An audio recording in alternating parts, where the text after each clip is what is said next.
Hello everyone! Welcome back to my channel! And of course, before we'll start, don't forget to subscribe and hit the like button. And of course, you may comment or share your experience with this video in the comment section. And now, I know on our previous topic with lesson 1, you learned about the assumptions of art. We have three assumptions, right? We have the art is universal, art is not nature, and the third one is ano? Art is an experience or art involves experience.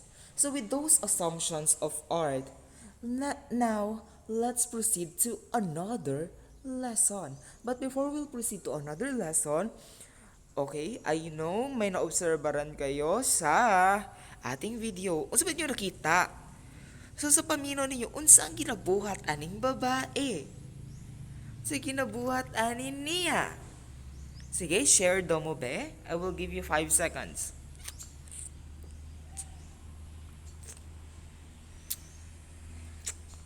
Shh!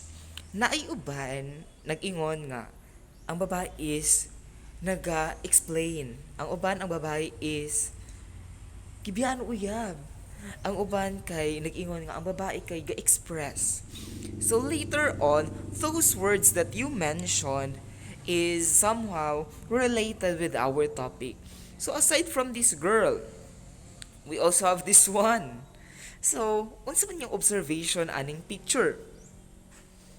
5, 4, 3, 2, 1. Taran! Okay, nag-ingon nga, tapulan ang babae. Gahigda-higda. Napiningon nga na siya gihuna-huna. Napiningon nga na siya ginatanaw. Sige, later on, I will relate those words that you mentioned with our topic. Why? Let's go back to the babae. So, if we will, what do we call this one? Have an analogy with this one, this situation. When it comes to art, we tend to what? Express ourselves. Diba, there are some artists who tend to express themselves through art, through painting. Diba? And aside from that one, art also involves what? Imagination. Yes, as you could see, murag imagine ang babae. Yes, later on, you will know about art as an expression and art as a product of imagination. Because our topic for today is about art appreciation, creativity, imagination, and expression. Yes! Because you know what? How can we be able to appreciate art if in the first place, hindi natin alam kung ano lang yung boundary ng art? Di po ba? Because most of us, we assume that when we talk about art, it talks about what? Painting, drawing. Kung di ka kabalo mo paint, di ka kabalo mo draw, therefore, dili ka art. Or you don't know how to do an art or you are not an artist. Di po ba? But as we go along with this topic, I bet that it will really open or broaden your or widen your perspective when it comes to art. It takes an artist to make an art, which is actually true. But you know what? Art is a product of man's creativity, imagination, and expression. Therefore, any one of us could be or could engage ourselves to art. Any one of us could produce art because we are creative in nature, we are imaginative in nature, and we are expressive in nature. So, art appreciation as a way of life. Of course, as I mentioned, most especially kana mamili tag sanina, we are unconsciously engaging ourselves when it comes to art. Kanang mag-partner or bagay-bagay og mga colors sa outfit, that is already an art. Because according to John Paul Sartre, describe the role of of art as a creative work that depicts the world in a completely different light and perspective. And the source is due to human freedom. In short, each one of us is unique. So therefore, we have our own creative way of expressing, of course, our being or of expressing our love when it comes to art. Di po ba? And you know what? It was noted here, each artwork beholds beauty of its own kind, the kind that the artist sees and wants the viewers to perceive. You know what? Most especially in abstract works, ka mga abstract painting, di ka kasabot. Yes, for you, uy, kamaot na ba nga drawing? Uy, marago ang kasabot ani. But you know what? For the artist, it means different. That is why when we talk about art, it is subjective and it is not objective. Because the same with beauty, it depends on the eye of the beholder. Also, in cultivating an art appreciation of art, one should also exercise and develop his taste for things are fine and beautiful. That is where we are engaging our, what do we call this one? This subject, because for you to be able to appreciate art, because you know what, sometimes we stick to the nakasanayan na natin. For example, may nga, hala, uy, ganahan kay ko ani, kay, balag mo yun sa lagbaduy, ganahan kay ko ani because it is my way of expressing myself. But you know what, as we engage to this topic, most especially if we will go over to the elements of art, most especially with the colors, you will know unsa man ito mga bagay lang itapad nga color. Diba? And this allows individuals to make intelligent choices and decisions in acquiring necessities and luxuries, knowing what gives better value for time or money while taking into consideration the aesthetic and practical value. Because you know what? Kapag natapos talaga natin yung elements of art, I think yung mga perspective ninyo will change. Why? Because some of us tend to think nga, uy, this is branded. Uy, kani siya kay mahalon. So, nindot na gyud ti siya. But no. Di ba? Amazing kay. Di ba ni mga tao nga kanang, hala, nindot lagi mo sa nina. Asa ka nagpalit? Sa ukay. Because you know what? Through art appreciation, of course, it will really change your choices, your decisions. It will make you better. And now, the role of creativity in art making. So, bakit nga ba dapat kailangan nating maging creative? Because creativity requires thinking outside the box. In art, creativity is what sets apart one artwork from another. Because you know what? We need to always think outside the box if you're engaging yourself into art. Because you know what? Right now, marami na talagang art that exists. So therefore, for you to be able to stand out, you need to be what? Unique and different from the others. Like for example, ka-remember mo kay Catriona Gray? I was really astonished with her lava gown. It was really unique and outside the box. Therefore, she stand out that night, apart from her also being outspoken. So that's it.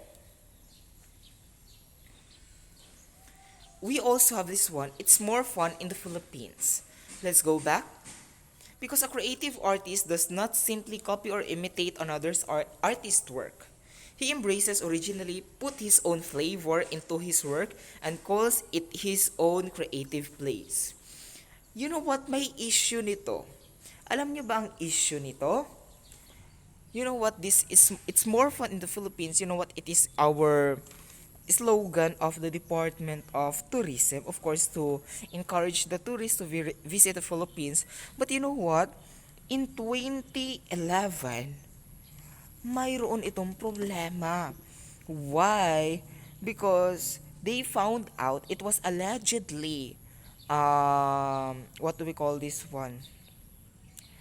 Sued for copying the slogan of the Switzerland. Ano ba yung slogan ng Switzerland? It's more fun in Switzerland. It was way back in 1951. But you know what? The Department of Tourism's defense, he was Ramon Jimenez Jr., he claimed that it was really purely coincidental. So, coincident lang daw itong nahitabo nga pareha. That is why, of course, in this world we're in, daga nagay pare-pareha, we need to do research to make sure nga unique talaga at walang nakopya even if it is unintentional or intentional. So that is the role of creativity. Aside from being creative, you need to also do researches. And art as a product of imagination, imagination as a product of art. Bakit? Where do you think famous writers, painters, and musicians get their ideas? Where do ideas in making creating solutions begin? Of course, it all starts in the human mind. It all begins with imagination. You know what? Wait. Okay, nawala siya. So, we have Albert Einstein. You know what? According to Albert Einstein, knowledge is actually derived from imagination. He even emphasized this idea through his words. So, he stated verbatimly, imagination is more important than knowledge, for knowledge is limited to all we know now and of course understand, while imagination embraces the entire world and all there ever will be to know and understand. You know what? Imagination, bakit mas malawak yung perspective natin when it comes to imagination? Because if we will talk about knowledge, there are certain boundaries lang na dapat nating malaman. So based lang sa facts na ibinigay sa atin, we call that one as knowledge. But when we talk about imagination, it comes from the human mind. And of course, in our mind, we could really think of ways, di ba? For example, sa unang panahon, do you think maka-invent sila ng mga butang nato karon without using their imagination or thinking? Yes, aside from imagination, they are thinking outside the box. For example, hala, what if kaya na ay sakyan ang tao no kay para dali ra iyahang pag-travel-travel? So out from their imagination, they executed it and created an artwork. 'Di ba? And also, aside from that one, we also have paintings that exist nga di na to makita diri sa palibot because it comes from their imagination. And from their imagination, they turned it into an artwork. And you know what? According to Collingwood, artwork does not need to be a real thing, but can be something that is imaginary. And I know you are familiar with Starry Night by Vincent van Gogh. Diba? It is really creative as well as you could really imagine of what do we call this one night ngayon ato ang itsura. And of course, in the same way, imagination produces art. And art also inspires imagination. Kasi sinabi natin kanina, art as a product of imagination. Out from our imagination, we could be able to produce art. And of course, imagination as a product of art. For example, nag-visit mo sa museum. Pag visit niyo sa museum, nakakita kag isa ka painting. And you saw the painting, The Last Supper. Then, you tend to imagine kung unsa ang ilang gipang buhat ato based sa painting. 'Di ba? Ay, kanina kaon sila diri nga part, diri ana-ana.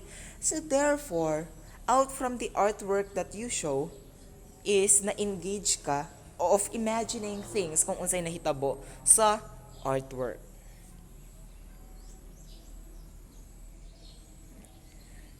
Okay? And now we also have art as an expression. So art as an expression, according to Collingwood, so he published his work in aesthetics as well as, okay, we have the principle of art. So according to him, artist does to an emotion is not to induce it but express it. Because you know what, there's a big difference between describing it and expressing it. For example, mayon ko sa inyo ha. Moingon ang kanang imuhang mama sa inyo ha. Mo na inyong mama nga. Nasuko na gyud kay ko sa inyo ha ba? Nasuko na gyud kay ko sa inyo ha. Is it a description or an expression? Unsa inyong tubag? Description or expression? The correct answer is, it is just merely a description because she is just describing her emotion, which is nasuko siya. But you know what? The real thing about expressing it is doing other things. Because through expression, he or she is able to explore his own emotions and at the same time create something beautiful out of them. That is why kanang moingon bitang mga tao, hala happy kaayo ko, hala sad kaayo ko. That is not merely an expression. That is just describing the emotion. Because we have here a set of art expressions wherein you could really show the emotion behind of these arts. For example, ang mga tao karon. So we have the art expressions. So we cannot say that art just focus on painting, visual arts, and the like. No, because we have this art expression wherein people tend to, of course, express his or her emotions. So for example, of course, number one, visual arts. So visual arts is a kind of art form that the population is most likely more exposed to. But its variation are so diverse. They range from sculptures and that you see in art galleries to the last movie you showed. Some mediums of visual arts include paintings, drawings, letterings, printings, sculptures, digital imaging, and more. You know what? Visual arts, of course, visual, yung nakikita natin. There are some people who are sad wherein they tend to paint. And what usually color ilang ginagamit? More on dark colors if they are sad. And if they're happy, they're more of using light colors, di ba?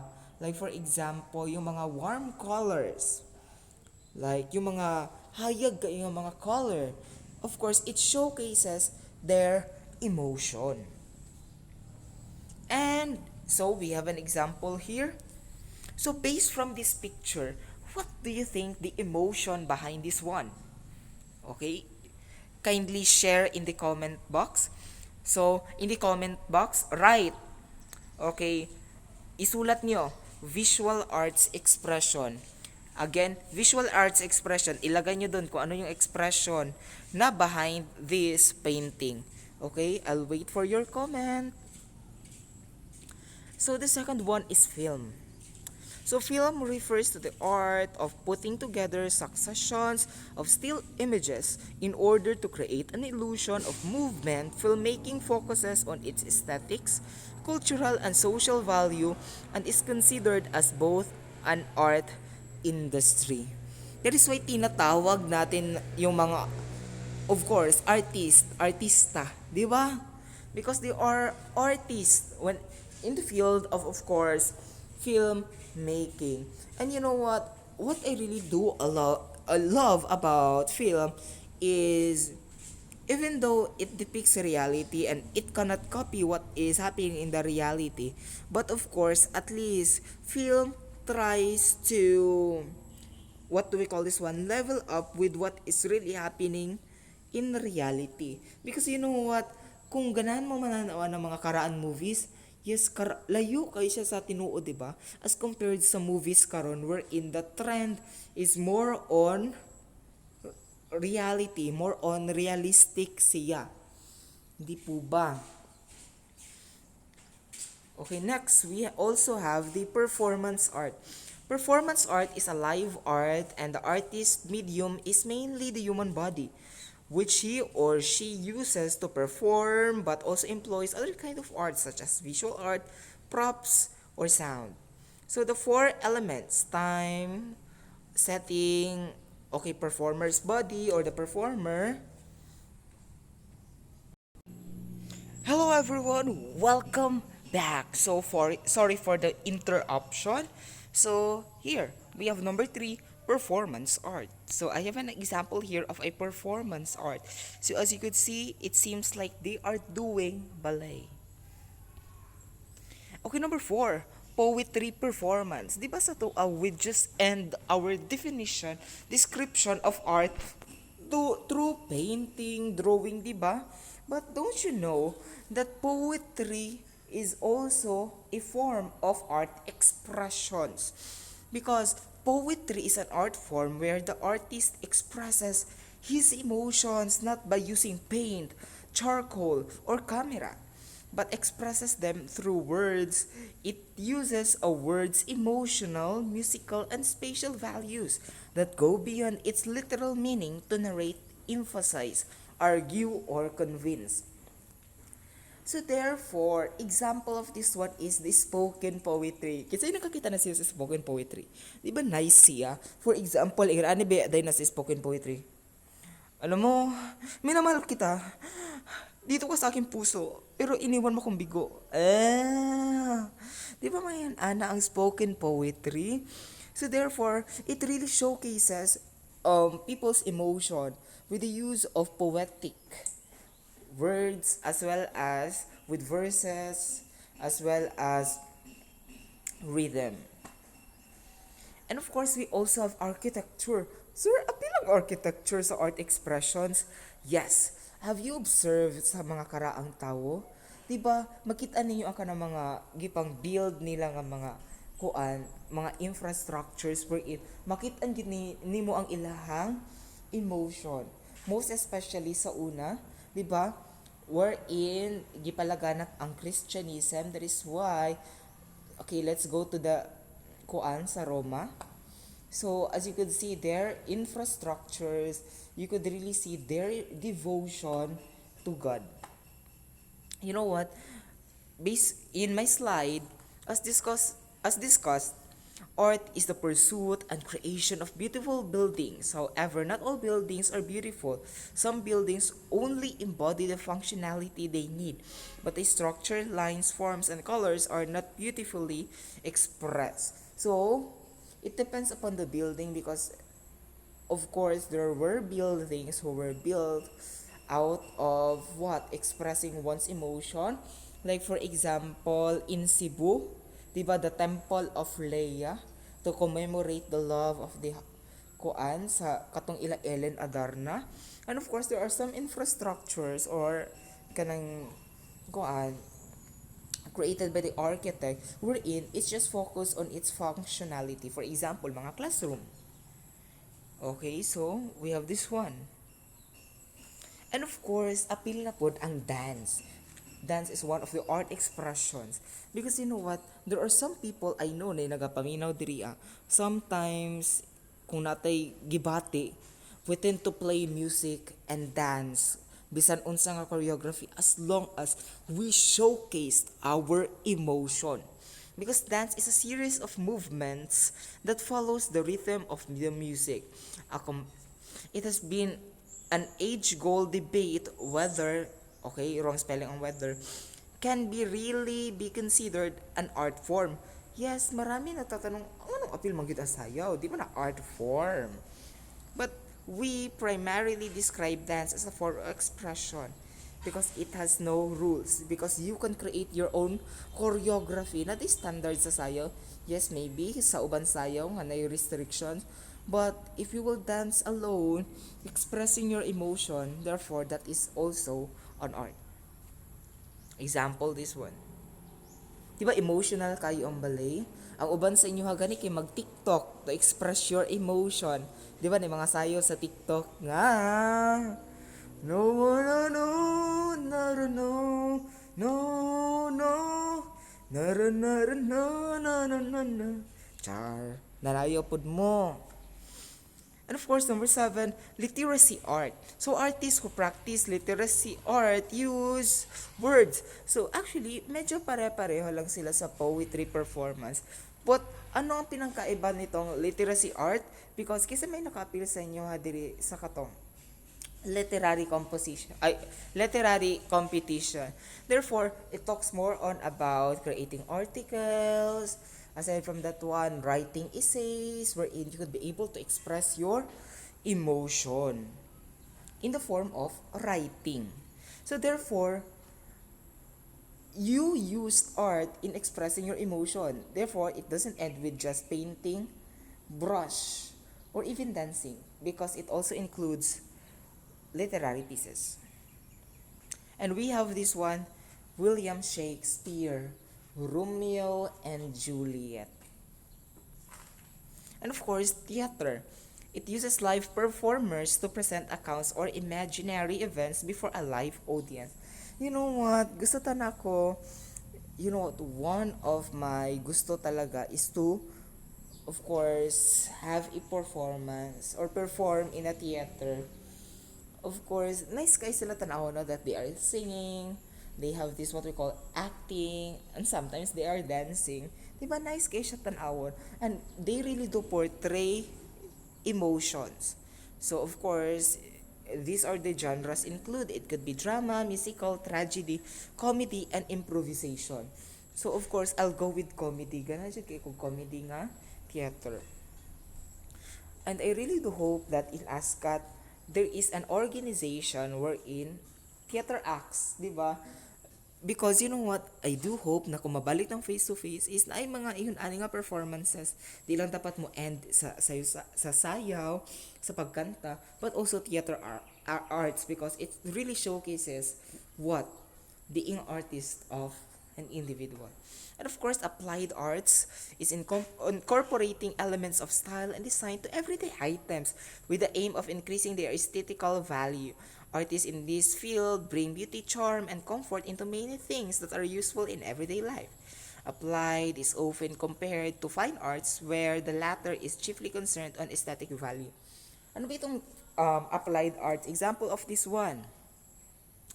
Kanang sa imuhang notebook, you tend to improve that one.